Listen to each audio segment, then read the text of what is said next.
ওম নমঃ শিবায়। শ্রাবণ মাসের শেষ সোমবার। আমাদের পুজোর জন্য আমরা ফুল সংগ্রহ করে নিলাম। এরপর শ্রাবণ মাসের শেষ সোমবারের পুজোটা আমরা বাড়িতেই করে নেব। দেখো, আমরা এইখানে ভোগ, ধূপ, দীপ, জল, দুধ সমস্ত কিছুর আয়োজন করেছি। আমার ছোট্ট ছেলেটা কিন্তু পুজোর সময় ওকে পুজোর ঘরে আনতেই হবে।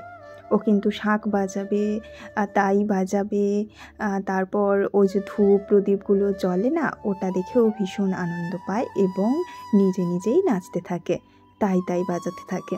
তো ওটা দেখে আমার খুব ভালো লাগে, ওই জন্যে ওকেও একটু ক্যামেরাবন্দি করে নিলাম। তো যাই হোক, এরপর আমরা আমাদের পুজোটা শুরু করব। তো প্রথমেই আমরা ভগবানের উদ্দেশ্যে যে ধূপ এবং দীপ জ্বালিয়েছি সেটাকে উত্তর পূর্বমুখী করে নেব। আর উত্তর দিকে শিবলিঙ্গের মুখটাকে রেখে, অবশ্যই উত্তর দিকে রাখবেন। তারপরে যে দুধ, ঘি, মধু যাবতীয় সমস্ত কিছু দিয়ে আমরা কিন্তু পুজোটা করে নেব। তো চলুন, পুজোটা দেখতে দেখতে আজকে ছোট্ট করে মহাদেবের উৎপত্তিটা জেনে নেব। শিব মানেই কিন্তু স্বয়ম্ভু, অনাদি, অনন্ত।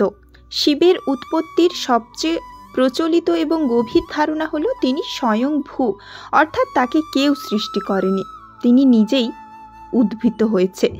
তিনি এমন এক পরম সত্তা যিনি সৃষ্টির আগে থেকেই ছিলেন এবং প্রলয়ের পরেও থাকবেন। শিবপুরাণ ও অন্যান্য শাক্ত ও শৈব উপনিষদ এই ধারণাটি দৃঢ়ভাবে প্রতিষ্ঠিত করেছে। শিবকে সময়, জন্ম ও মৃত্যুর ঊর্ধ্বে বলা হয়। লিঙ্গপুরাণ অনুসারে আদি অন্তহীন জ্যোতির্লিঙ্গ। এটি শিবের উৎপত্তির সবচেয়ে বড় বিখ্যাত পৌরাণিক কাহিনীগুলির মধ্যে একটি অন্যতম। একবার ব্রহ্মা এবং বিষ্ণু নিজেদের মধ্যে কে শ্রেষ্ঠ তা নিয়ে বিতর্কে লিপ্ত হয়েছিলেন। তাদের বিবাদ যখন তুঙ্গে, হঠাৎই তাদের সামনে একটি বিশাল আদি অন্তহীন জ্যোতির্লিঙ্গ বা আগুনের স্তম্ভ আবির্ভূত হলো।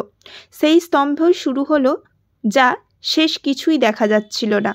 তখন এক দৈব বাণী শোনা গেল, এই যে স্বয়ম্ভের আদি অন্তের খোঁজে বের করতে পারবে না, সেটাই হবে শ্রেষ্ঠ। ব্রহ্মা একটি হাঁসের রূপ ধারণ করে স্বয়ম্ভের চূড়া খুঁজতে ওপরের দিকে উড়ে গেল, আর বিষ্ণু বরাহ রূপে স্বয়ম্ভের মূল খুঁজতে পৃথিবীর নিচে খনন করতে শুরু করলো। 1000 বছর চেষ্টা করেও কেউ তা খুঁজে পেল না। অবশেষে তারা ক্লান্ত হয়ে ফিরে এলো। তখন সেই জ্যোতির্লিঙ্গ থেকে স্বয়ং ভগবান শিব আবির্ভূত হলো। ব্রহ্মা এবং বিষ্ণু তখন বুঝতে পারলেন যে শিবই হলেন পরম সত্তা, যার শুরুও নেই, যার শেষও নেই। এই জ্যোতির্লিঙ্গ থেকেই শিবের অনাদি রূপ এবং তার প্রতীক শিবলিঙ্গের উৎপত্তি হয়েছে। আমাদের অনন্ত মহারাজ শিবের প্রিয় মাসটি শেষ হতে আর বেশি দেরি নেই। এবার কৃষ্ণের আগমন। তাই কৃষ্ণের আগমনের নানান ধরনের ভিডিও পেতে এই চ্যানেলটিকে অবশ্যই সাবস্ক্রাইব করে পাশে থাকা বেল আইকনটি অন করে দিন, যাতে সমস্ত নোটিফিকেশন সবার আগে আপনি জানেন।